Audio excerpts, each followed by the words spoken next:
Tidakkah kau tahu, wahai Muhammad, bahwa barang siapa yang menyukai emas dan perak, ia bukan orang yang ikhlas.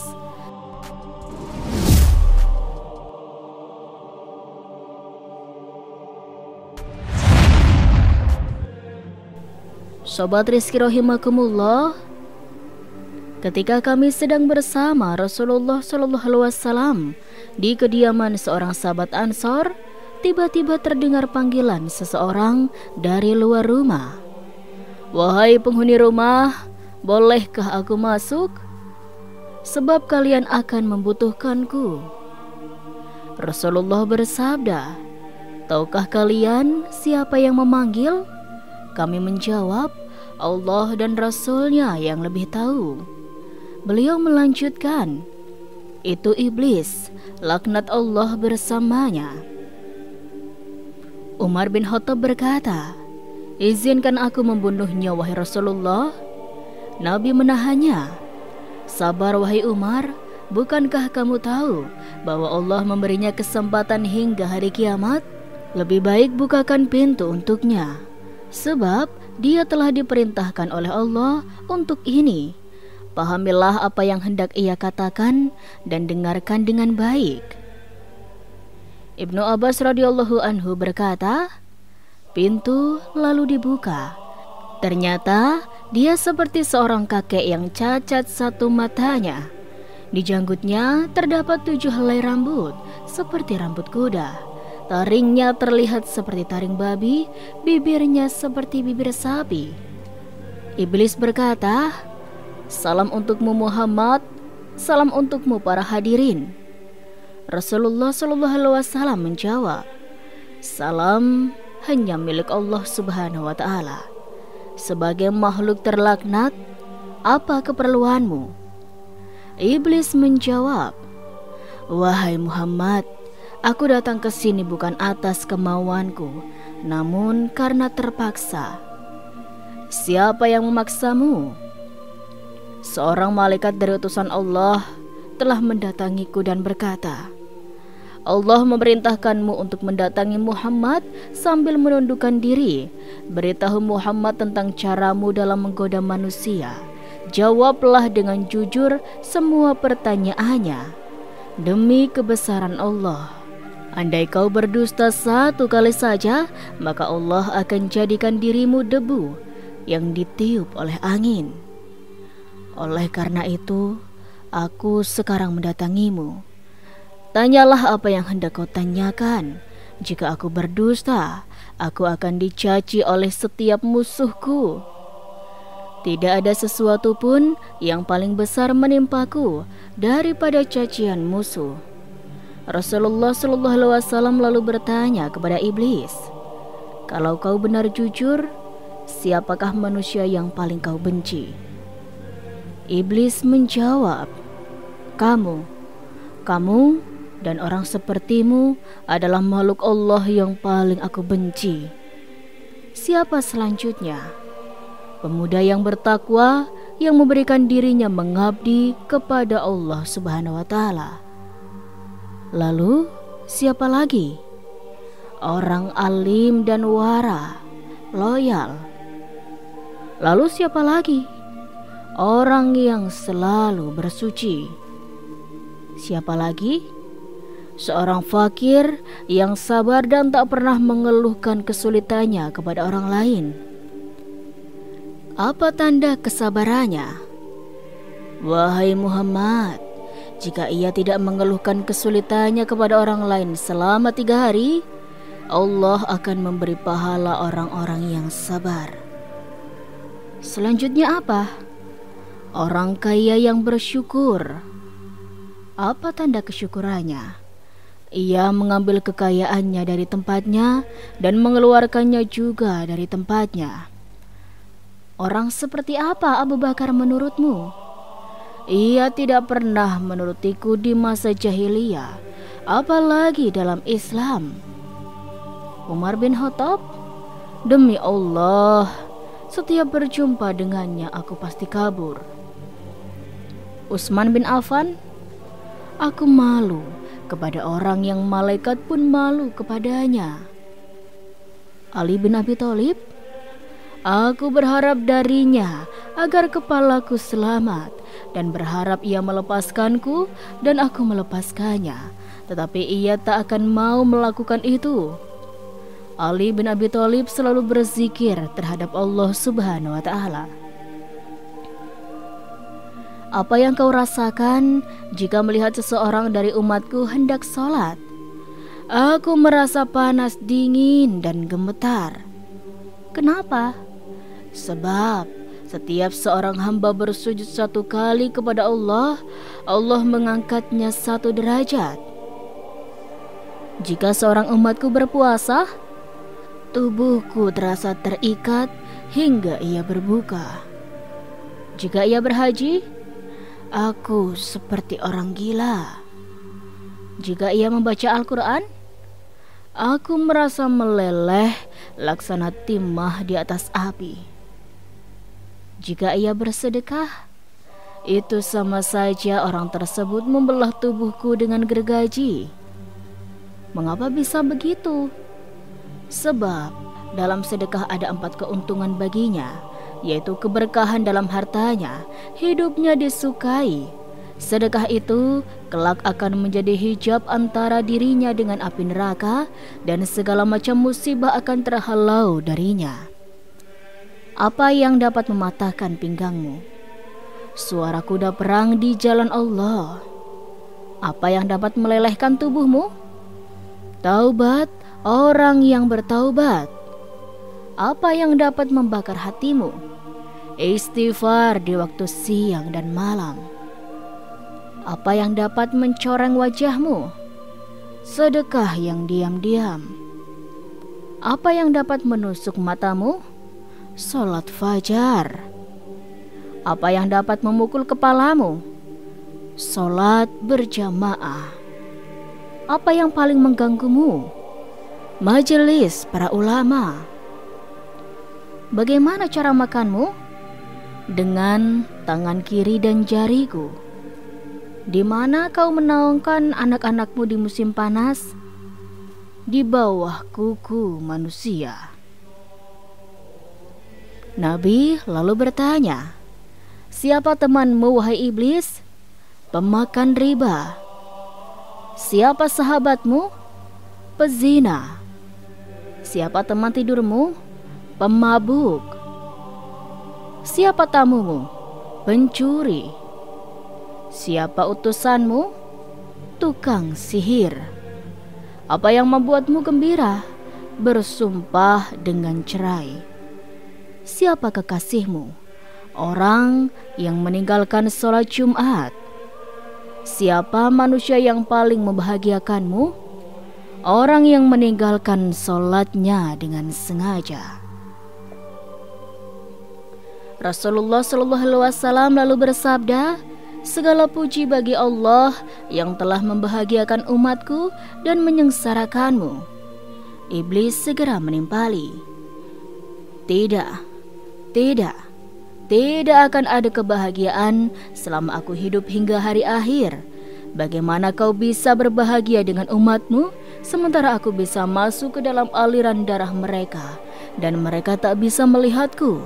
Demi yang menciptakan diriku dan memberiku kesempatan hingga hari akhir, aku akan menyesatkan mereka semua, baik yang bodoh ataupun yang pintar, yang bisa membaca dan tidak bisa membaca, yang durjana atau yang soleh, kecuali hamba Allah yang ikhlas. Siapa orang ikhlas menurutmu? Tanya Rasulullah. Tidakkah kau tahu, wahai Muhammad, bahwa barang siapa yang menyukai emas dan perak, ia bukan orang yang ikhlas, ucap sang iblis. Jika kau lihat seseorang yang tidak menyukai dinar dan dirham, tidak suka pujian dan sanjungan, aku bisa pastikan bahwa ia orang yang ikhlas, maka aku meninggalkannya. Selama seorang hamba masih menyukai harta dan sanjungan dan hatinya selalu terikat dengan kesenangan dunia, ia sangat patuh padaku, imbuh sang iblis. Tahukah kamu Muhammad bahwa aku mempunyai 70.000 anak, dan setiap anak memiliki 70.000 setan. Sebagian ada yang aku tugaskan untuk mengganggu ulama, sebagian untuk mengganggu anak-anak muda, sebagian untuk mengganggu orang-orang tua, sebagian untuk mengganggu wanita-wanita tua, sebagian anak-anakku juga aku tugaskan kepada para zahid. Aku punya anak yang suka mengencingi telinga manusia sehingga ia tidur pada sholat berjamaah. Tanpanya, manusia tidak akan mengantuk pada waktu sholat berjamaah. Aku punya anak yang suka menaburkan sesuatu di mata orang yang sedang mendengarkan ceramah ulama, sehingga mereka tertidur dan pahalanya terhapus. Aku punya anak yang senang berada di lidah manusia. Jika seseorang melakukan kebajikan lalu ia beberkan kepada manusia, maka 99% pahalanya akan terhapus. Pada setiap seorang wanita yang berjalan, anakku dan setan duduk di pinggul dan pahanya, lalu menghiasinya agar setiap orang memandanginya. Setan juga berkata, "Keluarkan tanganmu." Lalu ia mengeluarkannya. Lalu setan pun menghiasi kukunya. Mereka, anak-anakku, selalu menyusup dan berubah dari satu kondisi ke kondisi lainnya, dari satu pintu ke pintu yang lainnya untuk menggoda manusia hingga mereka terhempas dari keikhlasan mereka. Akhirnya mereka menyembah Allah tanpa ikhlas, namun mereka tidak merasa. Tahukah kamu Muhammad bahwa ada rahib yang telah beribadat kepada Allah selama 70 tahun. Setiap orang sakit yang didoakan olehnya sembuh seketika. Aku terus menggodanya hingga ia berzina, membunuh dan kufur. Tahukah kau Muhammad, dusta berasal dari diriku? Akulah makhluk pertama yang berdusta. Pendusta adalah sahabatku. Barang siapa yang bersumpah dengan berdusta, ia adalah kekasihku. Tahukah kau Muhammad, aku bersumpah kepada Adam dan Hawa dengan nama Allah bahwa aku benar-benar menasehatinya. Sumpah dusta adalah kegemaranku. Gibah, gosip, dan namimah adu domba kesenanganku. Kesaksian palsu kegembiraanku. Orang yang bersumpah untuk menceraikan istrinya, ia berada di pinggir dosa, walau hanya sekali dan walaupun ia benar. Sebab barang siapa membiasakan dengan kata-kata cerai, istrinya menjadi haram baginya. Kemudian ia akan beranak cucu hingga hari kiamat. Jadi semua anak-anak zina dan ia masuk neraka hanya karena satu kalimat, cerai. Wahai Muhammad, umatmu ada yang suka mengulur-ngulur salat. Setiap ia hendak berdiri untuk salat, aku bisikan padanya, waktunya masih lama, kamu masih sibuk. Lalu ia menundanya hingga ia melaksanakan salat di luar waktu. Maka salat itu dipukulkannya ke mukanya.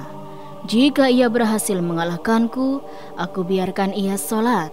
Namun aku bisikan ke telinganya, lihat kiri dan kananmu. Ia pun menoleh. Pada saat itu, aku usap dengan tanganku, kucium keningnya, serta aku katakan, salatmu tidak sah. Bukankah kamu tahu Muhammad, orang yang banyak menoleh dalam sholatnya akan dipukul? Jika ia sholat sendirian, aku suruh ia untuk bergegas. Ia pun sholat seperti ayam yang mematuk beras. Jika ia berhasil mengalahkanku dan ia sholat berjamaah, aku ikat lehernya dengan tali hingga ia mengangkat kepalanya sebelum imam atau meletakkannya sebelum imam. Kamu tahu bahwa melakukan itu batal sholatnya dan wajahnya akan dirubah menjadi wajah keledai. Jika ia berhasil mengalahkanku, aku tiup hidungnya hingga ia menguap dalam sholat. Jika ia tidak menutup mulutnya ketika menguap, setan akan masuk ke dalam dirinya dan membuatnya menjadi bertambah serakah dan gila dunia, dan ia pun semakin taat kepadaku. Kebahagiaan apa untukmu, sedang aku memerintahkan orang miskin agar meninggalkan sholat? Aku katakan padanya, kamu tidak wajib sholat. Sholat hanya wajib untuk orang yang berkecukupan dan sehat. Orang sakit dan miskin tidak. Jika kehidupanmu telah berubah, barulah kau sholat. Ia pun mati dalam kekafiran. Jika ia mati sambil meninggalkan sholat, maka Allah akan menemuinya dalam kemurkaan. Wahai Muhammad, jika aku berdusta, Allah akan menjadikanku debu. Wahai Muhammad, apakah kau akan bergembira dengan umatmu padahal aku mengeluarkan 1/6 mereka dari Islam? 10 hal permintaan iblis kepada Allah Subhanahu wa Ta'ala. Berapa hal yang kau pinta dari Tuhanmu? 10 macam. Apa saja? Aku minta agar Allah membiarkanku berbagi dalam harta dan anak manusia. Allah mengizinkan. Allah Subhanahu wa Ta'ala berfirman, berbagilah dengan manusia dalam harta dan anak, dan janjikanlah mereka, tidaklah janji setan kecuali tipuan. Quran Surat Al-Isra ayat 64. Harta yang tidak dizakatkan aku makan darinya. Aku juga makan dari makanan haram dan yang bercampur dengan riba. Aku juga makan dari makanan yang tidak dibacakan nama Allah. Aku minta agar Allah membiarkanku ikut bersama dengan orang yang berhubungan dengan istrinya tanpa berlindung dengan Allah. Maka setan ikut bersamanya, dan anak yang dilahirkan akan sangat patuh kepada setan. Aku minta agar bisa ikut bersama dengan orang yang menaiki kendaraan bukan untuk tujuan yang halal. Aku minta agar Allah menjadikan kamar mandi sebagai rumahku. Aku minta agar Allah menjadikan pasar sebagai masjidku. Aku minta agar Allah menjadikan syair sebagai Qur'anku. Aku minta agar Allah menjadikan pemabuk sebagai teman tidurku. Aku minta agar Allah memberikanku saudara, maka ia jadikan orang yang membelanjakan hartanya untuk maksiat sebagai saudaraku. Allah Subhanahu wa Ta'ala berfirman, orang-orang boros adalah saudara-saudara setan. Quran Surat Al-Isra ayat 27.